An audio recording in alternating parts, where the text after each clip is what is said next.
Greetings, Newark. My name is Amina Bay, and I am your councilwoman from the Central Ward, and welcome to Central Ward Conversations. We use this forum and this platform to discuss the issues that affect Newark residents and to introduce you to the leaders, the department heads, the programs and the services that run our city. Today, we have a very special guest. I want to introduce you to the Chief of Newark Police Department, Sharonda Morris. Welcome, Chief Morris. Welcome. Thank you. Thank you. Hi, I'm glad to be here, and I'm glad to be on this forum and to introduce myself to the great citizens of the city of Newark, of course. So as the Chief of Police, tell us what you do, because there's a chief, there's a director, there's a deputy mayor. As the chief, what is your role and responsibility in the Newark Police Department? I'm responsible for leading the Newark Police, the precincts, for the guys that's out there in the field. I'm responsible for the operations of the department. Currently, NPD has approximately 1,100 police officers. We have 7 precincts with 2 substations, and also there, as you know, we lost one of our precincts in the first. We're in the process now of working with our vendor to get that precinct replaced as we speak. Okay. Well, what are some of the priorities for Newark Police Department that Newark residents should know about? The priorities is always the safety of the citizens of Newark. We have increased collaboration between ourselves and the Office of Violence Prevention and Trauma Recovery. We have more joint community engagements. We're also in the early phases of working with establish the new precinct, like I was speaking of. That's on Irvin Turner and Muhammad Ali Boulevard. That's where it had always planned to be. So that's where the new precinct will be once that's up and running. I don't have a date yet for groundbreaking, but we will announce it as soon as we can. And we will be there. Yes. Long time coming for sure. Yes, absolutely. So, I know you've been to the council meetings, you've seen the council meetings, you know that the residents of Newark are not shy, okay? Very vocal and want to make sure that their concerns are heard at all times. What are some of the misconceptions that you've heard or people have brought to you regarding the Newark Police Department? And what are some things that you would just love to clarify for the residents? Okay, like residents of any major city, Newark residents have their public safety concerns. But sometimes people go by what they hear, that becomes their truth. Mm-hmm. But what people may not know is that our crime stats tell a very positive story. In 2025, we showed a 19% decrease in violent crimes when compared to the previous year. We also showed an 8% decrease in property crimes. So what I want people in the Central Ward and all to know is that attending their precinct monthly meetings, that's where you're going to get the real information. All our precincts, including the 4th precinct, which is in the Central Ward, they have multiple monthly meetings. So you could come out to those meetings. Sometimes you may see the mayor there, sometimes you may see myself, sometimes the public safety director will be there, and always you'll have the precinct commanders that you can speak to whenever you have concerns. They're always available for you. So, I mean, the job of the Newark Police Department is humongous. There's a lot going on because the Newark Police gets called for everything. You know, yes. No matter what it is, if it's, you know, it could be a vagrancy, it could be, you know, a fire. You get called for everything. How much of your experience do you bring to the role of chief? Because you've been in the police department for a minute, right? Yes, I've been 28 years with the police department. I started back in 1998, so my anniversary is coming up next month. It'll be 28 years. So I've kind of come up through the ranks. So I'm aware of a lot of the issues that's with our city, born and raised in the city of Newark, of course. So even before coming into the department, I understood like what was going on in our city. I've been in every precinct. over the course of my career, except for down in the 3rd precinct. I've been to human resources, I've done budgeting, I've been on that part. I've been in internal affairs, so I know about that part of the job as well. I've done investigations, so I've kind of did the gamut over the course of my 28 years. I've come to the council meetings. Prior to becoming chief, I came to every council meeting, so I'm aware of the concerns of what the citizens' complaints and stuff of that nature. I know the things that are requested for our department, and like you say, we're called for everything. So we come out to a lot of things, and because we have a joint communication center, which includes ourselves and the fire department, we get a lot of the calls and jointly that way. We have our public safety director, who is Director Emmanuel Miranda. Now, for his position as the public safety director, he oversees the police department, he oversees the fire department, and also the Office of Emergency Management. Now, my position, I'm the highest ranked in the police department, so I deal with the operations of the department. So we collaborate with the Office of Violence Prevention and Trauma Recovery. We do a lot of things, jointly with them. They are out in the streets. We do a lot of things where we deal with the citizen jointly. We have social workers in each of the precincts that's there through our Office of Violence Prevention. We do a lot of referrals that way for wraparound services along with with the Office of Violence Prevention and Trauma Recovery. So we kind of try to do it all. I mean, we can't do it all. We try what we can, and if we can't, then we have our partners like the Office of Violence Prevention that assist us with those things. And so, being a long time, member of the Newark Police Department and someone who was born and raised in the city, there's a certain personal investment that you bring to this job, that you have for the department, that you have for the city, that you have for the residents. And so when you hear things about community policing, I think that is something that's so important, because you bring with you a Newark resident. You are the person that you are looking to protect and serve. Do you think that is something that,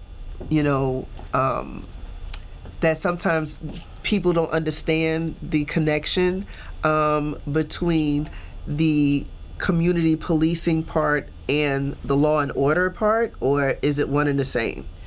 To me, it's one and the same, because like you mentioned, I'm from the city of Newark.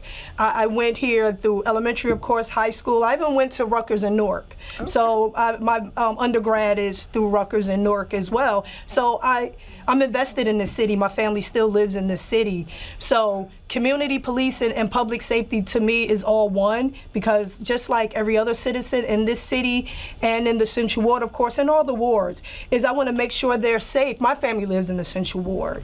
So I have a personal, interest in what goes on in this city and what goes on with the citizens here and my family as well.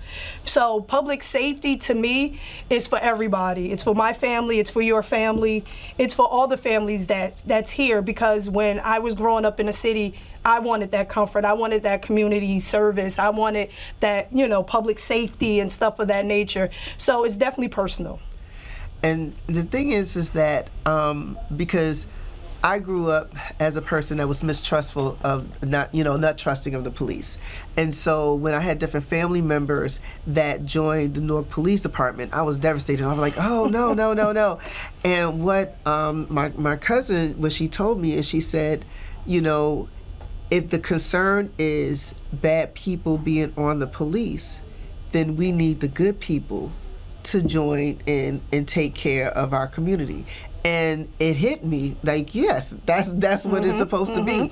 And so when you have people like yourself who are from our community, you know us, you understand who we are, that protect and serve hits different when we see our own people that was like, oh yes, I remember her. Yeah, she grew up well. We went to school together. Those type of things, and so you have that community connection because we have to build relationships and we have to build trust and not allow outside forces to infiltrate our community and turn us against one another. Because at the end of the day, we're all the same people. This is our city collectively, and we all have a responsibility to make sure that it thrives and everyone is safe. So when we talk about safety, we also hear the term trauma-informed care. Can you explain, what that means in the context of public safety and policing? Well, trauma-informed care for us that's when we kind of tap into our Office of Violence Prevention and Trauma Recovery, because they have the social workers and they're more in tune with that. So it's when people have certain type of traumas in their life, and then they have to overcome those traumas. And so they need those assistance from the caseworkers and from the counselors and the stuff of that nature. Our job is to make sure they don't have any additional trauma. So a lot of times when we have newer recruits that come through our academy, myself and the public safety director, we always make it a point to go and speak to recruits before we put them on the streets. And one of the messages I always give to them is that when you're dealing with people on this job, like you're dealing with them at their worst times. And so you can't go in there already upset with the fact that you're there, but realizing that you're there to solve a problem.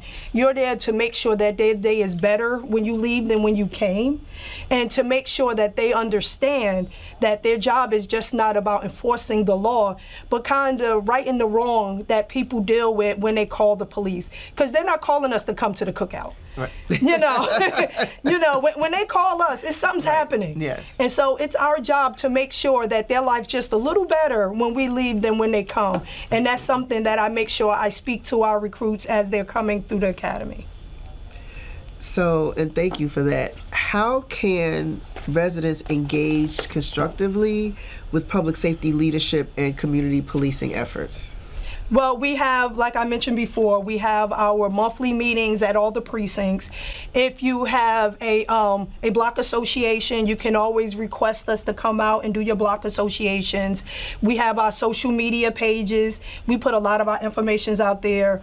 Like now with the people leaving their cars running. When we see it's an issue, we put it out on our social media just so people know, hey, this is an issue out here, and we want to make sure that you're safe, that when you come back outside, your car is still there.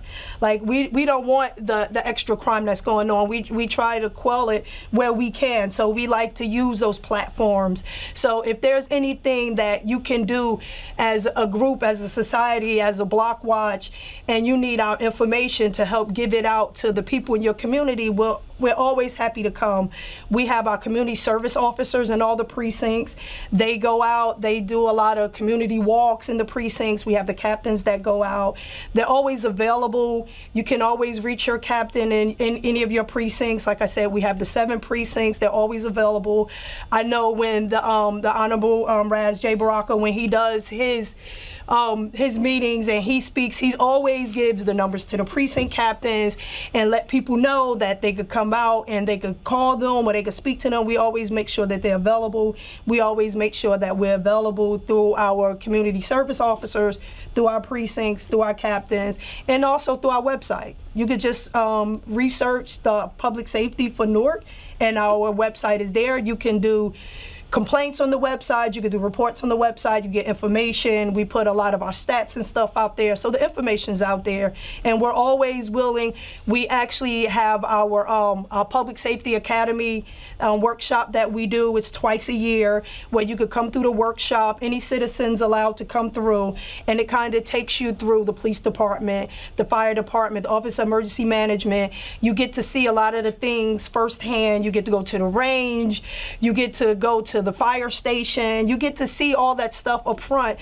And what I love about those workshops is that these are the people that go back out into the community once they're finished, and they kind of spread our message, and they're the ones that make it real to other people to say, hey, they're just human. This is just their job. This is what they do. We saw it firsthand. Especially when they get to get on the machine and they got the gun in their hand and do the scenarios, and they see, what they got to deal with, and they kind of see it firsthand and they understand what we go through. So it's a great workshop to go through. I encourage everybody to do it. I try to get my husband in there, because that way he can stop asking me questions and he knows what's going on. So it's a great opportunity for all the citizens in Newark to come through and to see what we do firsthand. So how does someone get that information? It's always available through our workshop, our community service unit that we have that's over at 695 Bergen Street. They do it twice a year. You can always sign up with those guys. You can reach out to any of the community service officers in your precincts. They'll give you the information. We also have our Summer Youth Academy. We do in the summer. We do 2 weeks in the summer. We do it with ourselves. We do it with East Orange PD. They come down. We do it with the county. So they get to see a little more. They get to see the stuff that's over at our ballistics, and it's a good opportunity for the kids as well. They'll quote me, I believe it's ages 9 through 13, right in there. So, I mean, it's a good 2-week program. They feed them, they bust them, they go on trips and stuff of that nature, and it's free. Oh, wow. And it's free, and it's 2 weeks in the summer. That sounds great. So is there a specific phone number that people would call to get the police to come out to community meetings or to the Black Association meetings? They can reach out to each of their precincts personally. So you can go on our website and all the numbers are listed there. Okay. And when they see the community service officers, of course. Or you can go online and you could just always, reach us through our website as well. Okay.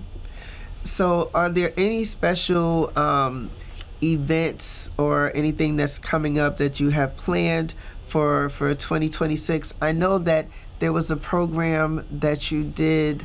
Was it Cops and Kids or Coffee with Kids? Well, we do all of our community service officers. They have their own events that they do in their precincts. So I know we just had an event like last week. So each week you might have a community service officer that's doing something. Okay. In the summertime you see them more because now we're out in the public. I know they do etiquette classes. Oh, they actually do that with community service officers. So a few years back we had like a competition between our precincts with our community services officer and a couple of events. So what happened is they each had to come up with an event, and whoever won the competition, we were going to make all the community service officers do it. There was actually a tie. We had 2 very awesome events that they came up with that we continue to do till today. Sorry, right. Is we do the etiquette classes where the kids come in, they have to dress nice. Nice. They show them how to do their silverware and what they do and they have the waiters, they come in, they have the dress, they have the little napkin over their arm, like they do it just how it should be done. And also we do the haircuts. So they actually have people that come out and they do the haircuts for the kids as well. Oh. So those are a couple of the things that our community service officers are doing. So there's always something going on. So if they just get in touch with their specific precinct, and we also put it out on our social media when stuff's coming out, things that they could come in and do. I know we have the heroes and villains that they do over in the 2nd precinct. They do that every year at the end of the summer, and that's always a great hit because everyone comes in their costumes and there's giveaways and stuff, so they do that every year. So there's always things that's going on. Our community service officers are very busy, and they make sure that they get out there in the community. And see, there's so many people that don't know all of the wonderful things that happen and that that goes on in the community through the police department, and so what are some of the things that maybe suggestions that you would have for the community, because sometimes people want to take matters into their own hands. I know that so-and-so's son down the street, I suspect that he did something, or we know that this person over here is engaged in activity, and sometimes people want to take matters into their own hands. What would you suggest to residents who want to assist, who want to assist, who want to do the right thing, but you have to remind them that they have not gone through the academy, that that they are not the police. Right. The important thing is for them to be safe. You have to live out here in this community. So leave it up to us to make sure that you're safe, because then if you're having issues with your neighbor and then you want to go down there and confront them, you still have to live there, and you don't want that, every day to worry about whether your neighbor wants to get back at you. Right. Leave it up to us. I mean, you can put in complaints anonymously. You can always, give us information and follow up. You can always we have detective bureaus in each of the precincts. If there's something you need to follow up through, you can always go through them. But definitely don't put yourself in harm's way, because that's not what we want. We don't want you to go out there, because that's what we're here for. That's why we go through the training. That's why our guys go through the physical assessments to make sure that they're prepared and available for you so that they can do it. Please, please, I do ask, do not go out there and fight your neighbor. Right. But we do ask, if you see something, say something. Oh, absolutely. And make sure that you contact the police. I just really appreciate your time and giving so much information. I know there was a lot of information that people did not know, and now they know. And so we are, it's very important for us to be well informed. I love the fact that there's a lot of community engagement, because it needs to be, because this is a partnership. Absolutely. Our city, our mayor can't solve everything by himself. You can't do everything by yourself and as the chief of police, but it takes us as a collective to really do what we need to do to move our city forward. And so I love the fact that you have these partnerships, that you've even worked with other municipalities. That's something that a lot of people didn't know, that you actually partner. You talked about the city of East Orange and other municipalities and other community-based organizations, and really trying to bring the community together. So that is a great thing. Is it one last thing that you want to tell us about the Newark Police Department that we may or may not know? Just that if someone wants to come onto the department to be a police officer, yes, we do hire only residents of Newark. We have a portal that you could come through. There's 2 ways to come onto the department. You can either take a civil service exam, or you could go through the portal. Everything beyond that part is the same. You still have to go through a psych evaluation. You still have to go through a physical evaluation. You still have to go through a background check, because I know it was a lot of misinformation that once the portal was open, that we were just hiring people off the corner. So that's not the case. Of course, if you're a citizen of Newark, if you have a clean record, if you're over 18, at least with a GED or high school diploma, and if you could pass all those other tests, we are more than welcome to bring them on. We just got our academy back after many years of not having our own academy. Congratulations. Yes, it was a long road. We're able to now train our guys for Newark, to be Newark. Before, where we were sending guys to other police academies, then we had to bring them back to kind of, give them the insight of what they're going to deal with here, because everybody can't train the same way, because they don't have the same communities to serve. So we like the fact that we have our own police academy, and so we are always looking to hire the citizens of Newark for them to come on. We are here for you. We will train you up. You just got to come in ready to go. Well, thank you so much, Chief Sharonda Morris from the Newark Police Department. I appreciate your time. Thank you for bringing so much information. And thank you for keeping our city and our streets safe, and all of the residents of the city of Newark. We thank you. And we thank you all for being here. Join us next time on Central Ward Conversations. I'm Amina Bey, your Central Ward Councilwoman. I'll see you next time.